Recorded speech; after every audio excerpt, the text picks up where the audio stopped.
हम सभी को पता है कि 3 दिन पहले आईबीपीएस क्लर्क की जो है नोटिफिकेशन आई थी और 2 तारीख से ये फॉर्म फिल जो है वो स्टार्ट हो चुका है और ये 23 तारीख तक चलेगा। मैंने ही आप सभी को हिदायत दी थी कि आप 1 तारीख को जो नोटिफिकेशन आया था हड़बड़ाहट में गड़बड़ाहट ना हो जाए, क्योंकि कहते हैं ना कि हेस्ट मेक्स वेस्ट। तो आपको 2-3 दिन रुकना चाहिए था और उसके बाद ही भरना चाहिए था। तो आज से आप शुरू कर सकते हैं भरना, क्योंकि जितना जल्दी आप भरेंगे तो आपको पढ़ाई करने का लिए भी जो मन होता है वो भी आपका डेफिनेटली बढ़ ही जाएगा। अब 2 चीज़ें होती हैं जब आप इस फॉर्म फिलअप को फिल करोगे। पहला तो चीज़ ये होगा कि आप कौन से स्टेट से डालें, ये बहुत बड़ी हेडेक होती है और इसके बारे में आज इसी वीडियो में चर्चा करेंगे। और दूसरे वाले वीडियो में चर्चा करेंगे कि शायद हो सकता है आज शाम तक उस वीडियो को बना दूं, बैंक प्रेफरेंस क्या होना चाहिए। तो पहले तो स्टेट प्रेफरेंस की बात करते हैं। स्टेट प्रेफरेंस को समझने से पहले आपको ये भी समझना चाहिए कि ऑल इंडिया पैन इंडिया 1550 कुछ वैकेंसीज आया हुआ है। काफ़ी लोग बोल रहे हैं कि ये 5000, 6000 और हो सकता है कि 10,000 तक वैकेंसीज बढ़ जाए, बिकॉज ऑब्वियस सी बात है कि इस साल में 2019 बैच के लोगों ने अभी तक ज्वाइन नहीं किया है। कई लोगों का तो डीवी तक नहीं हुआ है। तो बैंकों ने रिपोर्ट नहीं किया है, बिकॉज बैंकों को पता ही नहीं है कि कितने लोगों को उनको लेना है। कब रिपोर्ट करेगी फिर बैंक? बैंक तभी रिपोर्ट करेगी जब सिचुएशन नॉर्मल होगा, लोग जाके ज्वाइन कर पाएंगे। और ये होते होते कहीं ना कहीं दिसंबर महीना जा सकता है, आगे बढ़ सकता है। जनवरी में शायद नया बैच जो 2019 का है वो लोग वहाँ पे ज्वाइन करेंगे। तो 1500 वैकेंसीज़ को गलत इंटरप्रिटेशन किया जा रहा है। पहला तो ये है, लोगों को लग रहा है कि 1500 वैकेंसीज़ हैं, जो कि गलत है।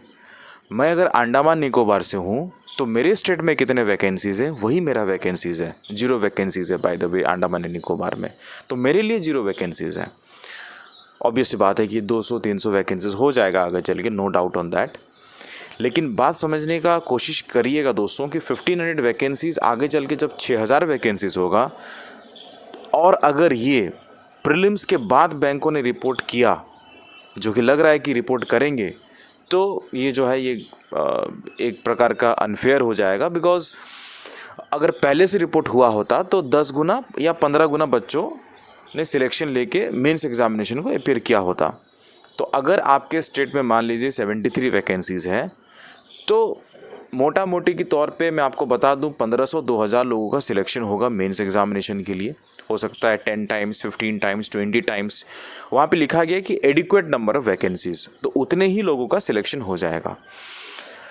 तो आपको शायद क्लियर हो गया होगा कि 1500 वैकेंसीज़ नहीं है ना। 1500 वैकेंसीज़ नहीं है और आप जिस स्टेट से अप्लाई करोगे उसी स्टेट का ही वैकेंसीज़ एप्लीकेबल होगा।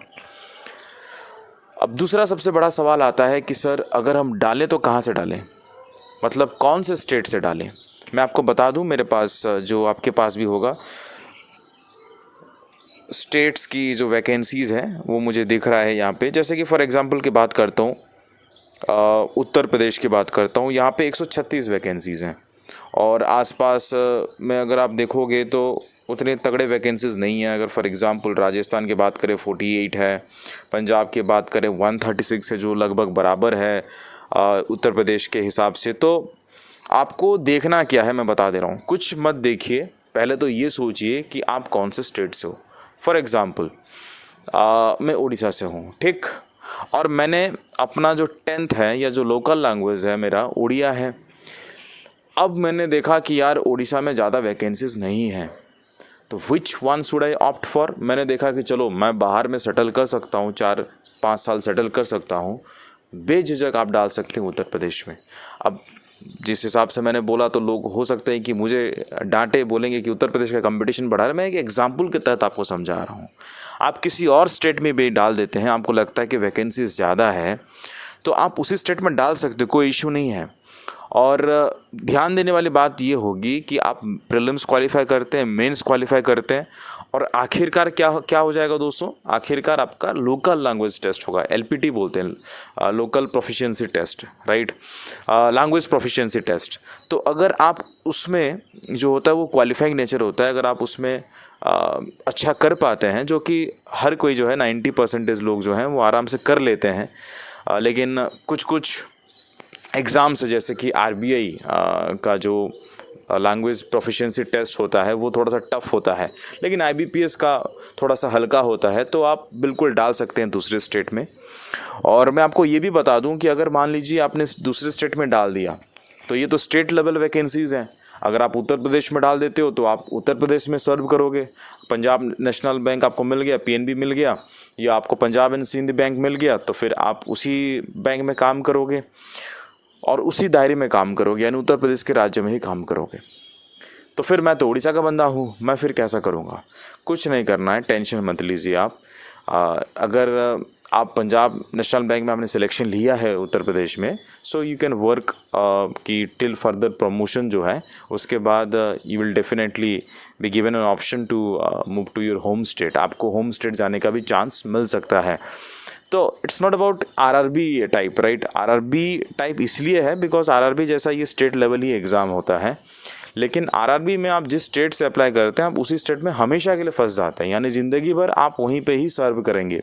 लेकिन जो नेशनलाइज बैंक्स होते हैं, जिनके ब्रांचेस पैन इंडिया होती है और जिनका मतलब ऐसा है कि आप प्रमोशन होता रहता है, तो you can definitely apply from other state. आपको लगता है कि आपके स्टेट में वैकेंसीज नहीं है तो। एक और तीसरा बड़ा सवाल ये आता है कि सर हमारे स्टेट में 0 वैकेंसीज़ है, मतलब नहीं डालेंगे क्या? बिल्कुल डाल सकते हो आप। 0 वैकेंसीज़ भी है तब भी आपके I1 जो है वो खुलेगा, एग्जामिनेशन होगा। बिल्कुल, क्यों होगा?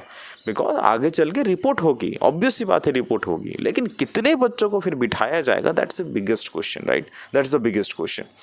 तो खैर जो भी है, आप जो है वो भरना स्टार्ट करें और नेक्स्ट वीडियो का इंतज़ार करें कि मैं बैंक प्रेफरेंस के बारे में क्या बताना चाहता हूँ। हो सकता है आज शाम को ही बता दूँ, ताकि आप जल्दी से जल्दी इसको कवर करके आप पढ़ाई के लिए जो है वो स्टार्ट कर सकते हैं। खैर अगर आपने मुझे इंस्टाग्राम पे फॉलो नहीं किया तो इंस्टाग्राम पे फॉलो करिए, SFY_आशीष। ट्विटर पे भी उसी यूज़र नेम के साथ हूँ। टेलीग्राम पे बिल्कुल फॉलो करिएगा, क्योंकि वहाँ पे हम डेली जो है आपके लिए कुछ ना कुछ लेके आते हैं और अपडेट्स जो होता है वो तुरंत वहीं पे मिल जाता है, स्टूडेंट फरमाइश यूट्यूब करके। और IBPS आरआरबी कैंप में अगर आपने एनरोल नहीं किया है खुद को, जो कि 150 रुपये का कैंप है, 171 मॉक टेस्ट मिलता है आपको, और मैं खुद बाकायदा 10 वीडियो लेक्चर्स जो है वो सॉल्यूशंस मॉक टेस्ट के वो सेपरेट है, रीजनिंग के टारगेट्स अलग हैं, मैथ्स के टारगेट्स अलग हैं, और आपको PDF भी मिलता है। जो भी है लिंक आपको डिस्क्रिप्शन बॉक्स में मिल जाएगा। मिलता है नेक्स्ट वाले वीडियो पे, तब तक ले जय हिंद, जय भारत, शब्बा खैर।